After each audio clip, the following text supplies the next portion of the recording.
can't live in Trout Lake without noticing there's a mountain in the backyard. In fact, that is what brought Monte Pearson's family there in the 1880s.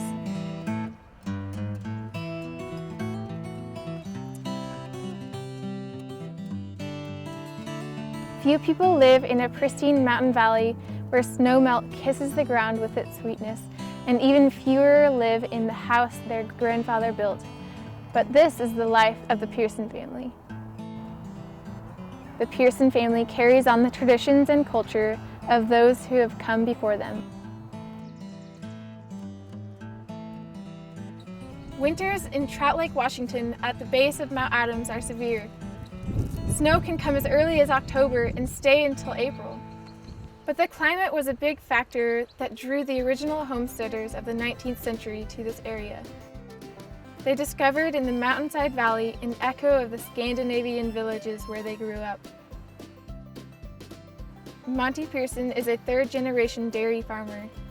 His grandfather Charles immigrated to the United States from Sweden at age 12. Working his way west at logging and railroad construction camps, he settled in Portland. When he discovered nearby Trout Lake, Washington, he fell in love. Remembering the mountainous beauty of his homeland, he thought, "This is Switzerland," and decided to settle there. The first year in Trout Lake was tough for Charles. His cows didn't have enough forage, and even though they took straw from the mattresses and scraped moss off the rocks in the river, the cows didn't survive. Figuring out how to keep cows alive in the alpine environment like Trout Lake was a big challenge, but with hard work and determination, he gave it a go the next year, and Jersey cows have been foraging on his homestead for the last 100 years. Homesteaders in the area established small dairy herds to bring the cream, butter, and cheese that were fundamental to their European diets to their American lives. Charles and Susie had 5 children. The youngest was Monte's dad. Nestled in a mountain valley, the Pearson family carry on the traditions and culture of those who have come before them. My father was 21 years in the service and retired, and always had a dream of bringing his family on a farm. And my mother grew up on a dairy in Yakima, and so she had the idea of buying dairy cows. So they bought a dairy. We started milking, 4 brothers and myself, and I got to know the Pearsons, who milked Jersey cows just 6 miles from us, and really liked the Jerseys. I said, I really want to buy a Jersey calf from the Pearsons. So we bought some Jerseys, and I raised up a little Jersey herd of about, I think I had 6 cows. And I met Monte in our local church here, and Monte was best friends with my oldest brother, and I just thought Monte was a good guy, and so we courted and married in '73 after I graduated from high school, and got to bring my 6 Jersey cows and a couple horses and move up the valley to the Pearson Ranch. She kept beating me in the 4-H shows when she'd show her jerseys against my jerseys. And the only way I was going to beat her is to make her part of the family. Everyone accused Monte of marrying me because I could milk cows. Well, her dad always said that she was better than 4 boys milking cows. So, this is a deal. So we started. I get 5 cows and the best milker in town.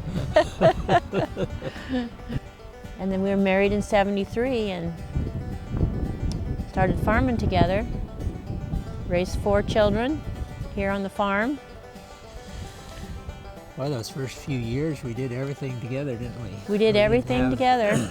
We didn't have kids, at least not right off the bat. So everywhere I was, you were.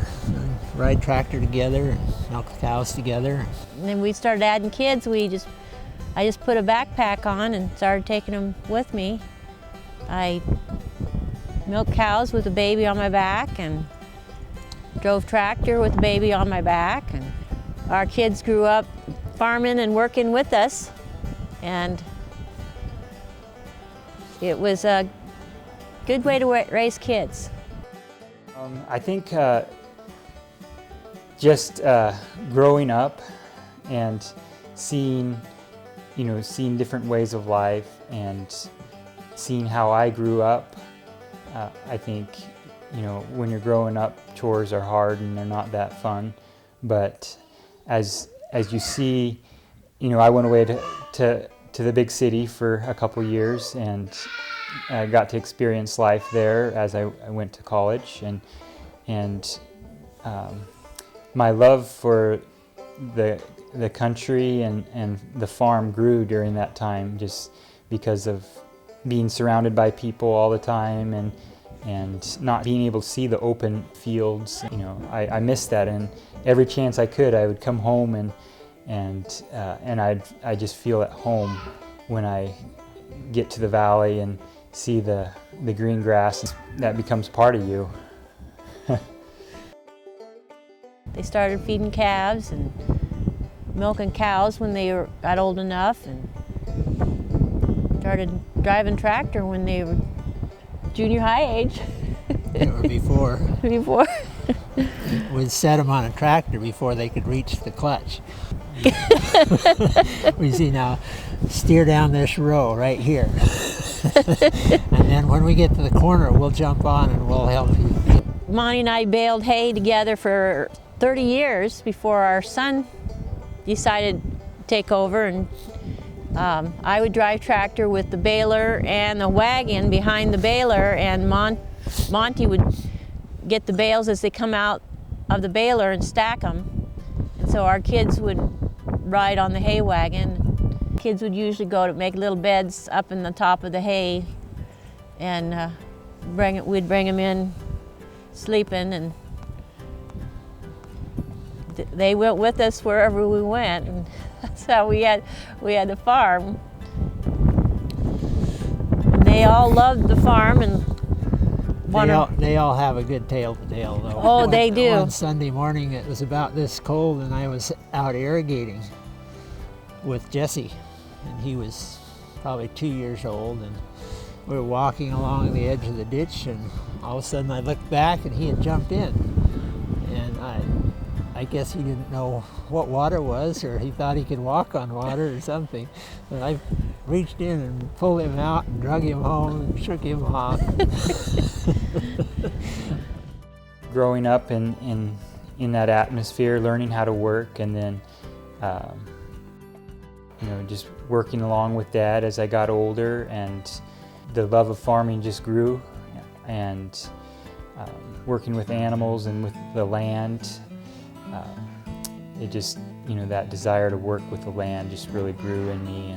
And, as I grew older, I saw the value of hard work and being able to work with family close, and not working for someone, but working for myself.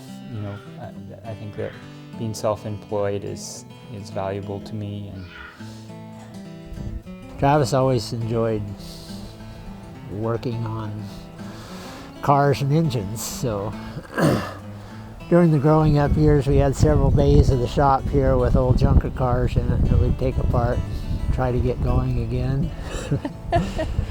But he loves to do that, and he has a degree in diesel technology now, and is one of the recognized experts in Trout Lake on getting a car or a tractor to run, or fabricating some machinery. Monte and Laura are organic dairy farmers. Monte says he's always been organic at heart. I always thought of my dad as a wonderful steward of the land. He did things non-invasively and carefully thought through everything that he did. and that involved very little use of chemicals and antibiotics. So that's the way I grew up. In the 1970s, when he took over the farm from his father, he tried using the agricultural tactics he learned at the university, but soon found that things didn't really work out like the textbooks said. I came back with big ideas on how this farm could, increase production, and found out that a lot of the things that I learned in college didn't work so well. But we quickly, as we began to farm, we found that the natural methods were often the best, and So since the mid-70s, they have been farming without chemicals. He felt concerned about the long-term effects chemicals had on his land and livestock. in the mid-90s, there was a product came out produced by Monsanto. It's called bovine growth hormone, or BST, bovine somatotropin, and it was a synthetically produced growth hormone that you could inject into a cow, and it speeded up her metabolism so she'd eat more and give more milk, and presumably become more efficient and more productive. That's something that we didn't want to do, but we're afraid that as more and more people adopted that technology, production would increase, price of milk would decrease, and we would be at somewhat of a productive disadvantage with other dairymen. At that time, the Food and Drug Administration said you can't market milk and say that it is BST free, because they had no way of detecting the difference between the natural occurring bovine growth hormone and the synthetically injected bovine growth hormone when it showed up in the milk. The only way you could really do that is produce organic milk, which by definition was free of synthetic chemicals, including bovine growth hormone. So in 1996, we joined a cooperative from Wisconsin called Crop Cooperative, who marketed their milk under the Organic Valley label. And we were in the first group of farmers in the Pacific Northwest to become certified organic. And we've been organic ever since. When we were raising our children, of course they followed us around and knew all about farming, but we didn't want to pressure them into choosing the dairy as a career. We wanted that to be their decision, and so we exposed them to lots of different things and lots of different opportunities.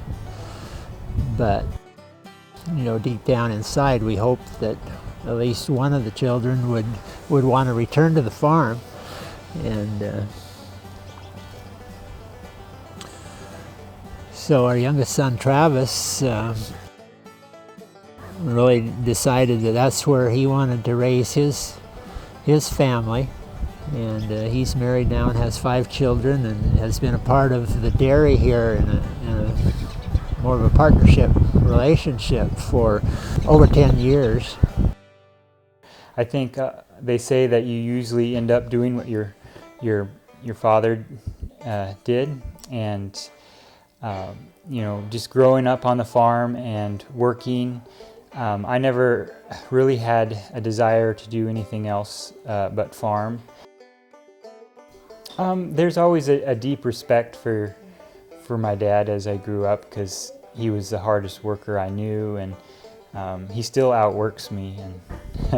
And just, you know, I think working alongside my dad, I think as I got older, I grew to respect him more, just because of his wisdom and his hard work, and yeah, just his ability to take time and make wise decisions. And then even though farming was one of the busiest jobs you can have, he still took time to have fun with us. And we'd work hard on the farm, and then for our vacation, every summer our family would go on a week backpacking trip, and that was a really bonding time as a family, climbing a mountain or doing a section of the Pacific Crest Trail, and seeing that accomplishment was very rewarding and bonding as a family, working at something together, to do other things. And I think it wasn't a conscious decision to respect him, but just as I grew up and started having a family of my own, I see myself doing the same things that he did, and so he shaped me in more ways than I can describe. Our youngest son, Travis, just recently has purchased the cows, and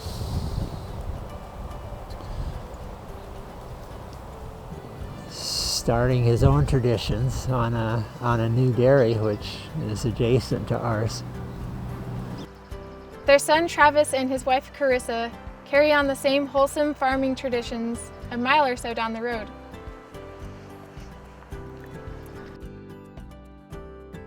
I bought the cows from my father, and we moved the cows from my dad's place to this place, which is a 2-mile journey. So it was a pretty exciting time, moving to a new dairy, and I had the route all planned out. It was all small county roads, and so we were going to run the cows down the road and try to do it in one trip rather than make 100 different trips with the trailer, and just run them down the road. Moving the cows a couple of miles was quite a production. Jersey cows are very curious and did some exploring along the way. I had quite a turnout for volunteer help. I think we had about 50 people show up to help and block driveways and push the cows. So I had it planned out in my mind that it would be nice and smooth. The cows would just walk down the road, and we just walk them into the new place. But the cows had different ideas.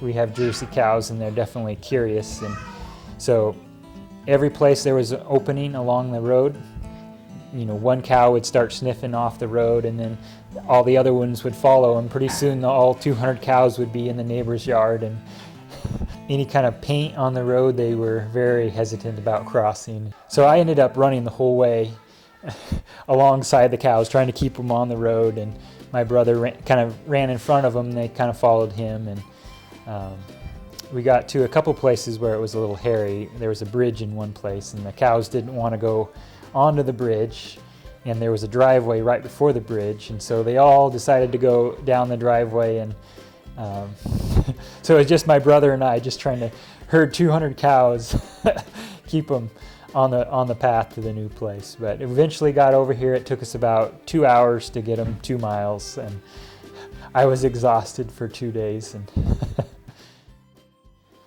some of the challenges that I had getting the new dairy here up and going were just the dairy. The milking parlor was left abandoned, and a lot of the equipment was gone. So just finding new equipment at a low budget in and operating before moving the cows over here. So I think that was the main thing. Just, you know, the new dairy had sat here 12 years and it had been had fallen apart a bit. So just a lot of maintenance and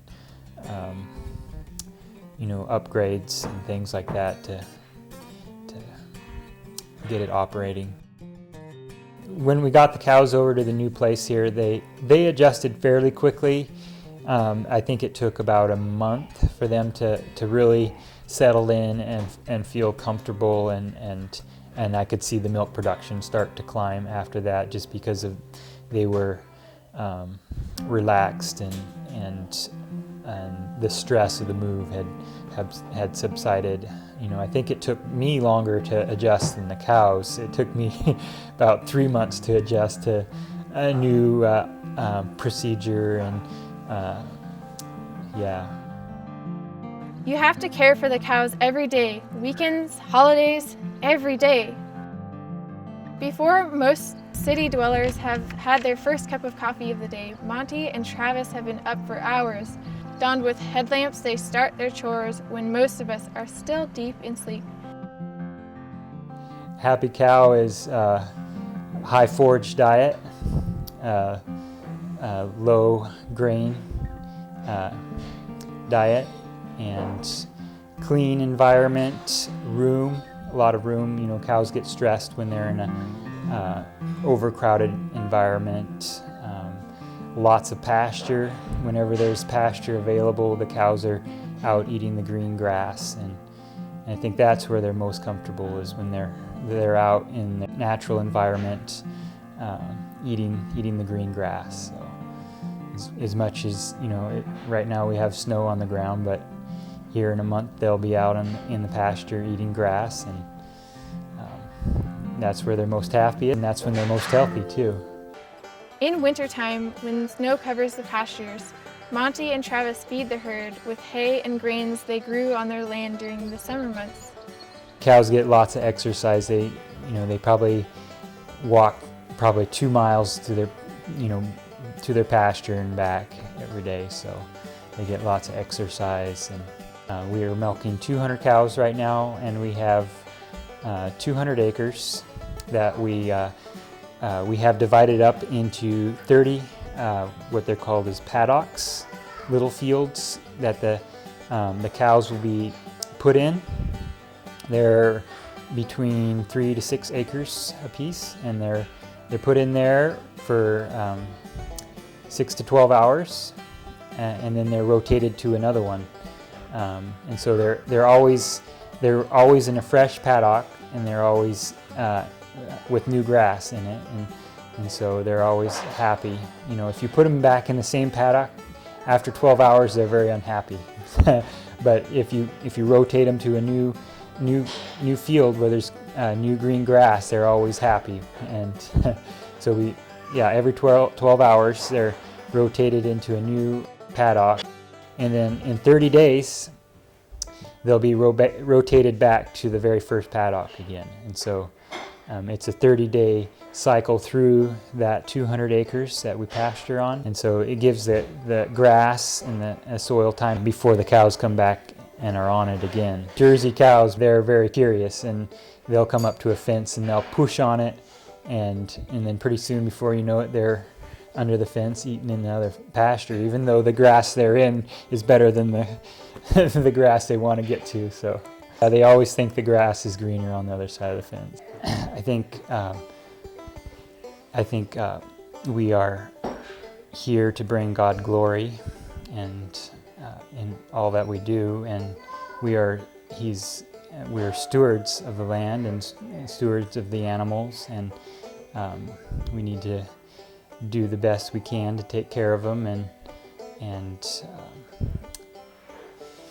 I think definitely taking care of the animals and doing the best that I can at that. And I think there's you want to make a living, you want to support your family, and you want to do the best you can with what God has given you. And I think there's a philosophy of getting as much out of the animal as you can and then bringing new ones in. Our philosophy is to make the cows healthy and happy, and you're not going to get as much product from the cow. You're not going to get as much milk out of the cow, but the cow is going to have a lot better life and last longer for you. And so that's kind of been our philosophy is we're not going to push the cow to its limit. We're going to make it healthy and happy. And being on the land to me means that's where my livelihood is. That's how we make a living. And I think as you work the land and as you work hard on it and you see the fruit of your labor, I think your love for the land and working the land grows. And it has for me. You work hard at something and you see the fruit of that, and you become very connected with that, and you gain a love for that. And for me, that's really true. Cows don't take a break from needing to be milked, and they always need fed, and so it's kind of like having a baby. You adapt your schedule to what their needs are, and so sometimes that can be hard on family life because you can't just decide to pack up and take a vacation or take the day off for Christmas or New Year's or a birthday. So we have to just be flexible and adapt our schedule to around chores and everything. But we love the farm life, and there's so many wonderful things about it. Farming is, like I said, is one of the busiest jobs, and it can become all-consuming. Like anything, it can become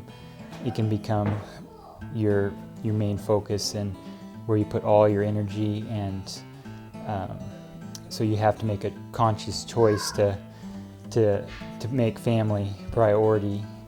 I think farming is maybe a little easier to bring your family into that because you can work with your family on the farm. It's not like you go drive away early in the morning and come back at night. A lot of times my family will come out and work with me, or just we'll have a picnic out in the field. But just learning and following my dad's example, making time for your family outside of farm is really important. There's nothing like a childhood growing up on the farm. It's just to be able to run outside and play.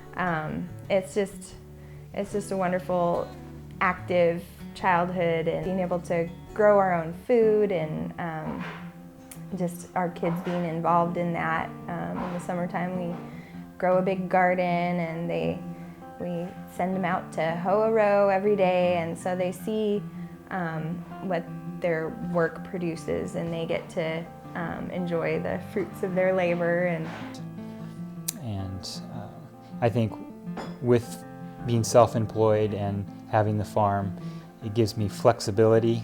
So, I come in, have breakfast with my family, and then I'll sit down and we'll read the Bible and pray together for, every morning. And if I was working a 8-to-5 job, I wouldn't be able to do that. But, with farming, it gives me that flexibility to come in and spend time with my family every day. And then, it's hard to get away from the farm, but, my wife helps me a lot. We gotta, all right, we're gonna take a week off and we're gonna go here or do something here. So we gotta make that conscious choice to step away and and do that. Right now, my children are fairly young, and the way that I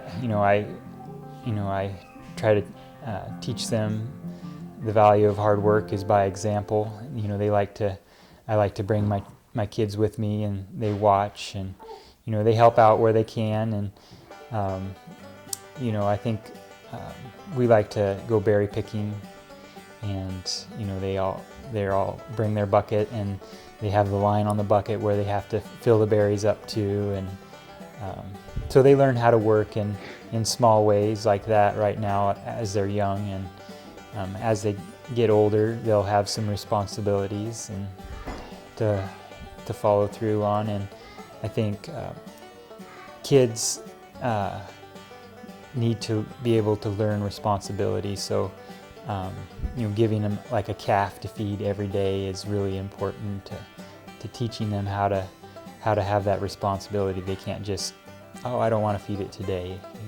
They've got to feed it every day, and they've got to follow through on that. And that really teaches discipline and responsibility. I hope that my children will have a desire to continue the farm on after I get too old to farm, and I hope I can instill hard work ethic and a love for the land, and a love for animals. And so I think passing that legacy on to your kids is easier on a farm, because they're just involved in each step of the way, and they get to experience the joys and the trials each day alongside you and along with you, and so it is definitely a faith builder in your family and your kids. Hard work and working the land, and I see that in Travis's family. There's just such a legacy of faith in his family, and farming is a faith builder, because you have to rely on God to provide all that you need for good weather, to grow the crops that you need, and health for the cows, and so it constantly brings you to your knees in prayer, and so I think that really is passed on to your children as you sit together and read the Bible and pray for the farm, and pray that it will be a blessing to those around you, and a blessing to your family. Well, we really do understand how unique our situation is, and how blessed we are to live where we do and have our family a part of our lives, and living close, and being able to see the fruit of generations in the past coming to bear on generations into the future. Monte and Laura's is a love story, a love for the Lord, a love for their family, and a love for the land they have nurtured over the past 40 years.